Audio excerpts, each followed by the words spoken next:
তো বন্ধুরা, আমি শুভদীপ। আজকে আমি দেখাবো আমার ছাদ বাগানে আমি কি কি গাছ রেখেছি।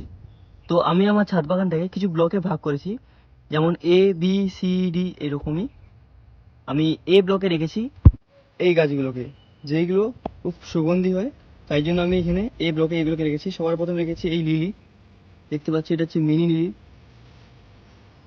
তারপরে এটা রেখেছি, এটা হচ্ছে গন্ধরাজ। এটা রেখেছি হচ্ছে বেল বড়। এটা হচ্ছে জুঁই।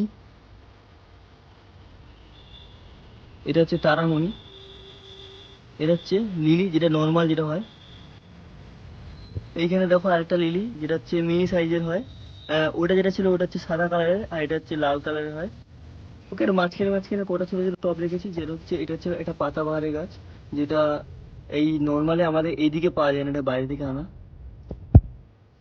আর এইটা হচ্ছে এটা তোমরা দেখেছো অনেকের বাড়িতে।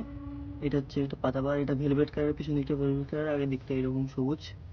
এটা খুব ঘন টাইপের হয়, আর একটা চারা লাগালে প্রায় অনেকগুলো হয়ে যায়।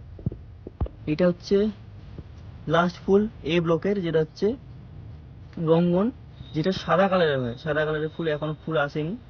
এই লাস্ট কুনিং করেছিলাম, তার জন্যই এই এত ঝাঙাড়া হবে হয়েছে, বুশি হয়েছে এই জায়গাটা। আগে একটা সরু জাস্ট ডালের মতো ছিল, সেখান থেকে আজকে এই জায়গায়।